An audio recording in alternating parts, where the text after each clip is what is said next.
Lagos Assembly concludes three-day public hearing for NSAS victims. Labour unions threaten strikes against rising petrol prices. In international news, France becomes first European country to top 2 million COVID-19 cases. And in sport, Italy qualify for Nations League finals.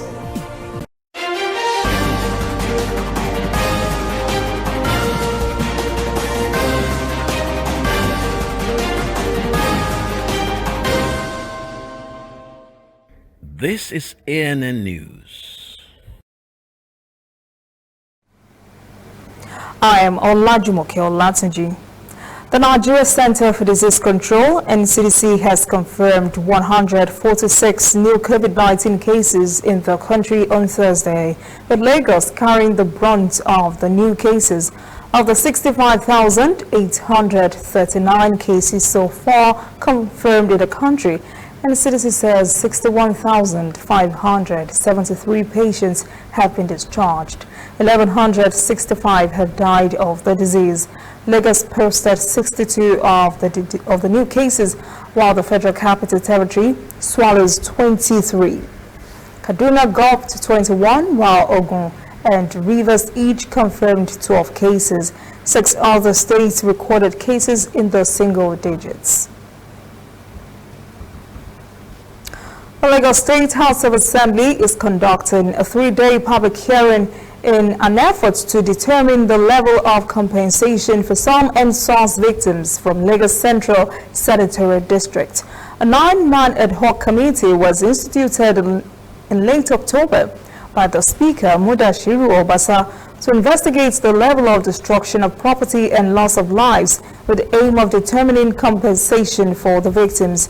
Deputy Speaker Wasiu Eshinloku-Sani, who heads the panel, says the terms of reference of the committee included interfacing with all the victims, relevant stakeholders, and community leaders to ascertain the level of destruction. Eshinloku-Sani also said the purpose of the public hearings was to ensure it brought succor and compensation by the government to the victims of the crisis.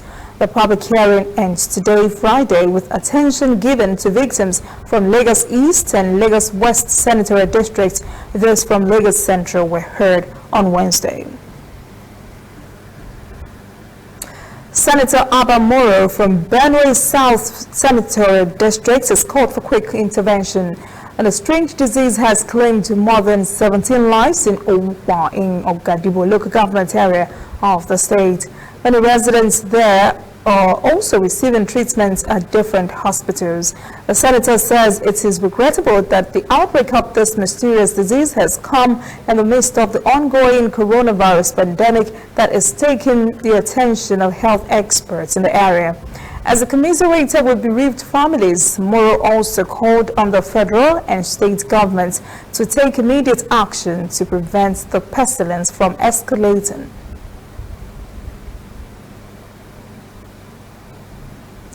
In recent weeks, the pump price of petrol has risen to 170 naira per litre, forcing many consumers to groan. Many say prices are rising faster than they can cope. Two of the country's main labor unions are threatening a joint nationwide strike over the rising petrol prices. Correspondent Deji Badmos has the story. It's been barely 2 months since the labor unions in the country shelved a planned strike action over a hike in electricity tariff and petrol pump price. But with the recent marginal increase in the price of petrol to around 45 cents, the unions are back on the road again. For the same reason, a statement from the leadership of the main labor union, Nigeria Labour Congress (NLC), says, quote, "The recent increase in the pump price of the premium motor spirit PMS has only exacerbated the current level of pain and anguish in the country. We condemn the recent price increase and call for its reversal with immediate effect." End of quote. The union says it was consulting with its members to decide the next line of action. But shortly after that statement from the union, the Minister of State for Petroleum called a media briefing to give reasons for the price hike and further put forward the government's position. What we have said over and over again as a government is that government is no longer in the business of fixing pump price. That is the meaning of deregulation and stepping back from subsidy. Yes, we are very aware that this will result in some increase, but why do we have to do this? Because it is clearly impossible for government to continue to subsidize. The money is not there now. If government were to continue with subsidy, it means, for example, at some point that we may not even have money after subsidizing petrol to pay salaries. The government and labor unions have been engaged in a long-drawn petrol subsidy battle. While the labor unions want the subsidy to remain, the government says it cannot afford it and eventually removed it in June this year.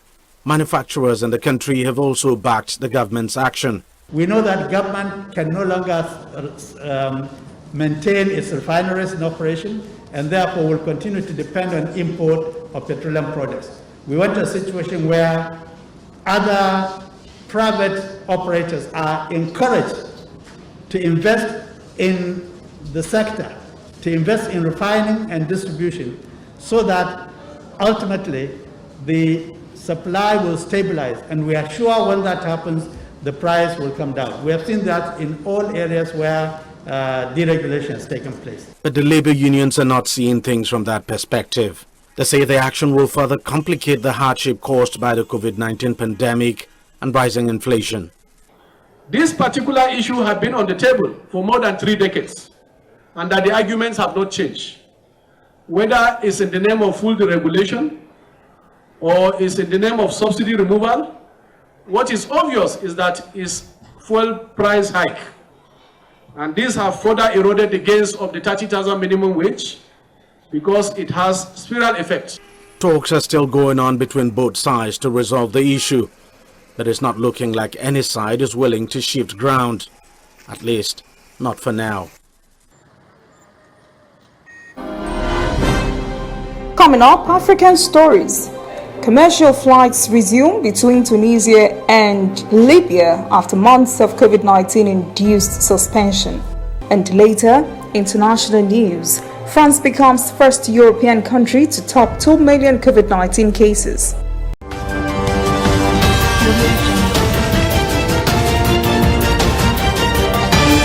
You are watching ANN.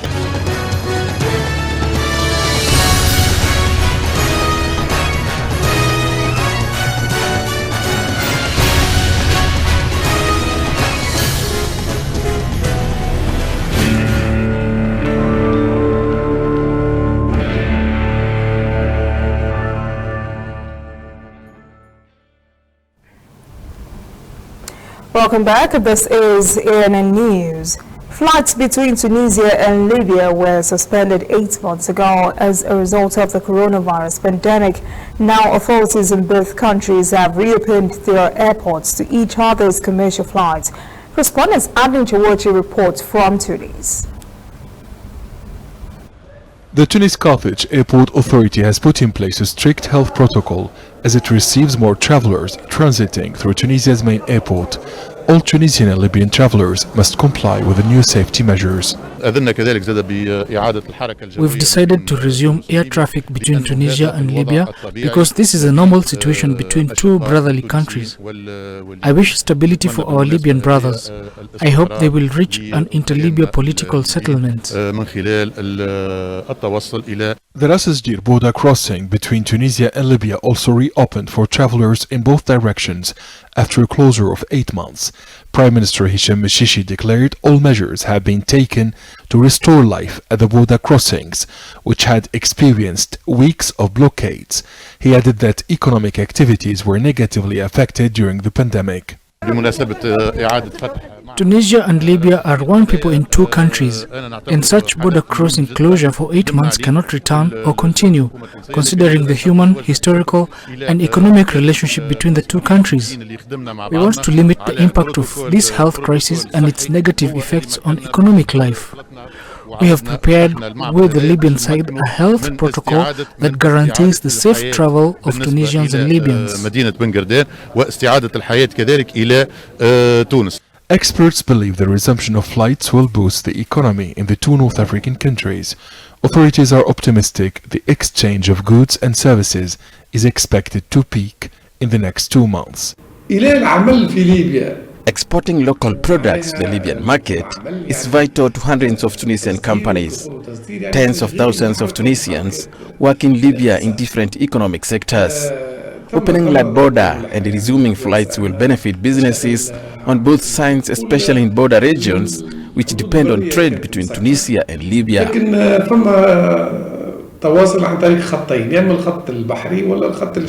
Tunisia announced on March 17th that it closed airports for inbound flights to curb the virus outbreak. It partially resumed flights to Europe, Africa, the Middle East, and Canada on June 27th. After several weeks of negotiation, Tunisia and Libya have reached an agreement on a joint health protocol to combat COVID-19. The agreement includes several measures applicable to Tunisian and Libyan nationals during their travel between the two North African countries.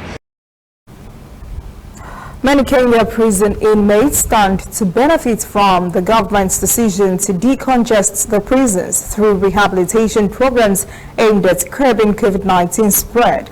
Nearly 5,000 prisoners who were serving sentencing for petty offences were released in April. A prison in the Kenyan town of Athi River.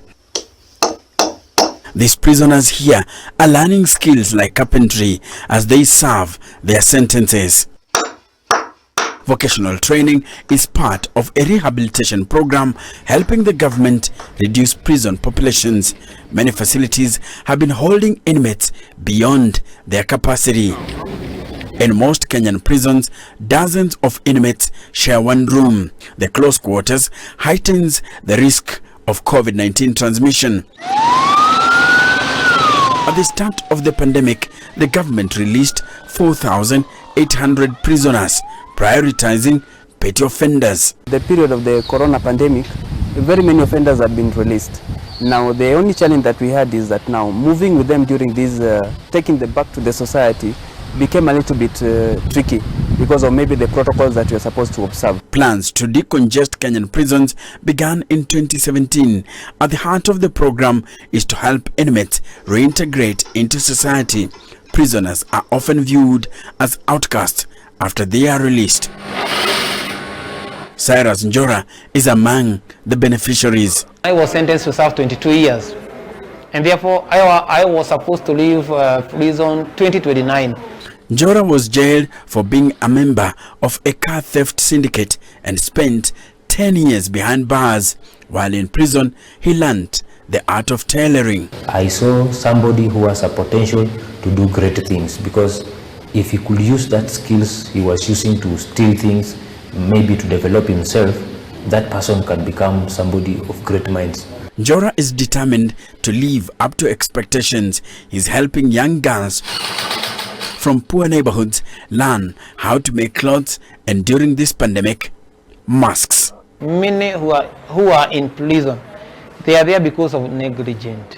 Somebody has finished the school and he has nothing to do. That's why they engage themselves with a group of peer pressure and they fight themselves behind bar. Now, for this one, I'm happy because I'm giving them hope for future. Back at Athi River Prison, the chief inspector says all inmates are currently enrolled in the rehabilitation program. The next challenge is securing resources for the reintegration process, which works with the community to transition inmates back into society. When we return, international news. France becomes first European country to top 2 million COVID-19 cases. And later, sport. Italy qualify for Nations League finals.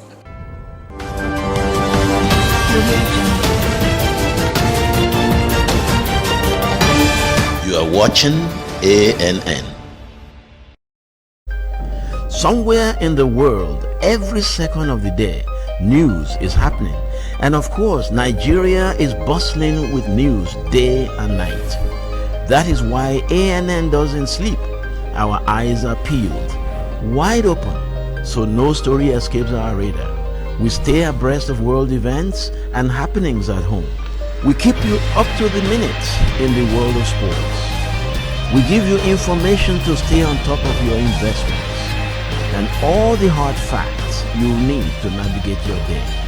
If you miss us on air, you can keep up to date on our website and on our social media platforms, Twitter, Instagram and Facebook at ANN Africa TV. We are ANN, African News Network. We do news right in a truly African spirit. Welcome back. This is ANN News. 26 persons have been confirmed dead in the wake of powerful Hurricane Ita, which is still battling some parts of Central America. Ita made landfall Monday night in Nicaragua. Continued heavy rains that are expected to cause mudslides and life-threatening flash and river flooding in Nicaragua. State-run radio reported at least 16 persons died in that country alone. Vice President Rosario Murillo said 2 children also died while trying to cross a river on Monday, and more than 114,000 homes have no power and more than 47,000 are without water.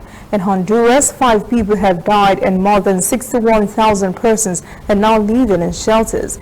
Colombian President Ivan Duque confirmed 2 persons are dead, 6 others are wounded and 1 person is missing. France has become the first European country to exceed the 2 million mark of confirmed COVID-19 cases. The French government has imposed a nationwide partial lockdown as the second surge hit essential shops and bars, cafes and sit-down restaurants that have since remained shut. Just over 3 weeks ago, France became the second European country to pass the mark of 1 million COVID-19 infections. Now it's confirmed 2 million cases as the number of infections here continues to rise. France has the 4th highest total number of confirmed cases in the world, behind only the United States, India and Brazil. The number of patients in intensive care remains high and the mortality rate is one of the highest in Europe. The government here has brought in a new national lockdown until at least the start of December to try to halt the second wave of cases. Bars and restaurants could, though, stay closed throughout the Christmas season until January 2021, according to reports in French media, who say the government is worried about opening cafes and bistros again just before the Christmas and New Year holidays. However, non-essential shops could reopen before the end of lockdown. Shopping centres are urging the government to allow them to reopen in time for Black Friday, the famous discount shopping day at the end of next week. Britain's top counter-terrorism officer Neil Bassi says a Brexit deal is incredibly important for the safety and security of the United Kingdom. Bassi says the deal would guarantee better security and law enforcement agreements than the UK currently has. Talks between the UK and EU are ongoing, but deadline for a deal is set for December. The UK left the EU in January but continues to follow current EU rules until the end of the year while negotiations take place. Any deal would need to be ratified by the UK and EU parliaments. The UK had wanted to maintain the current access to shared databases, but the EU says that is not available to non-EU members. Bassi says the UK needs to negotiate a security treaty that either retains or improves on the current position. Meanwhile, Prime Minister Boris Johnson says he's confident the UK will prosper outside the EU if a post-Brexit trade deal is not agreed with the bloc. Circus Krone, one of Germany's most famous, had not been able to perform its usually year-round show since mid-March because of the coronavirus pandemic. As correspondent Natalie Carney reports, the circus has now put its clowns to other uses.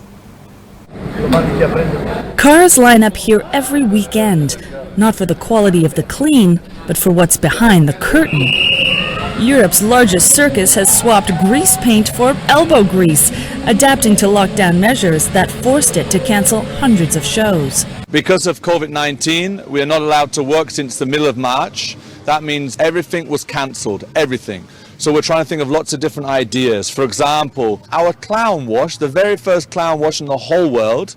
And the cars come inside, they get cleaned, they have some fun, there's a juggler there, they can have some popcorn, and therefore they can have a bit of fun on a Saturday and Sunday.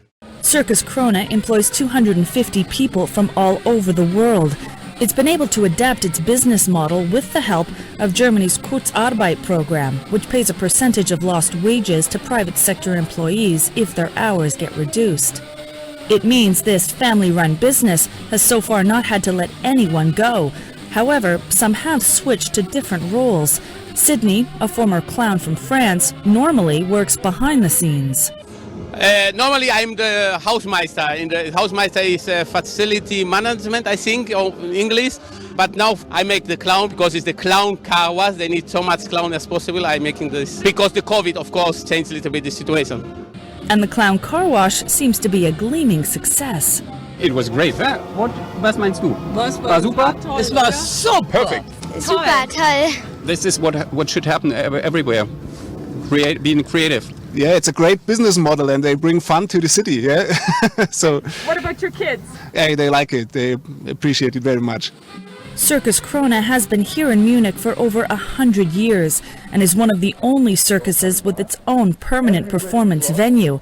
But the 3,000-seat auditorium has been completely empty since the spring. The firm has submitted a plan for bringing back smaller audiences of 200 people with sanitary and distancing measures in place, but that's still awaiting government approval.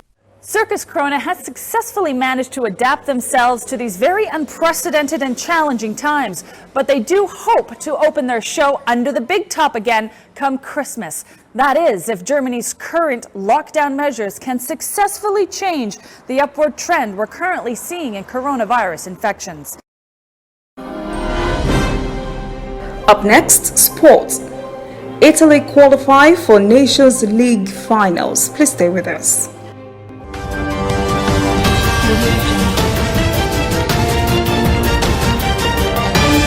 You are watching ANN. We are on the road every day, canvassing throughout Africa for news you really need. We follow this story everywhere, from every corner of Nigeria to the wide African expanse. We bring you what's making headlines. We connect you with news you can use. ANN, African News Network, in a truly African spirit. Whether in your house, at your office, on your phone or online, we are there. We have the facts behind the headlines. We cut to the chase with the news you really need. We cover every angle. We are the bigger, better news network. We are African News Network. ANN. Watch ANN News on MITV from a truly African spirit.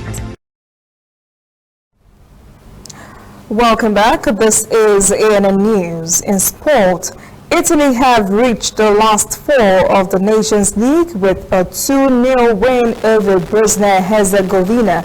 Coach Mancini took over after four-time world champions Italy failed to qualify for the 2018 World Cup finals. After qualifying for next year's European Championships with 10 wins in as many matches, Italy remains unbeaten in the Nations League with 3 wins and 3 draws. Pep Guardiola has signed a 2-year deal that will see him remain as Manchester City manager until the summer of 2023. The 49-year-old has won 2 Premier League titles, the FA Cup and 3 League Cups since joining in 2016. The former Barcelona and Bayern Munich's manager previous deal was set to expire at the end of the season. Guardiola's current 5-year stay is the longest commitment he has made to a team since becoming a manager in 2008. City have won nearly 74% or 181 of their 245 matches under Guardiola. That is the news this evening. Thank you for joining us. For details on these and other breaking stories, visit our website, ANNAfrica.news. Conversation continues on our social media platforms, Twitter, Instagram, and Facebook at ANN Africa TV. I am Olajumoke Olatunji. Enjoy your weekend.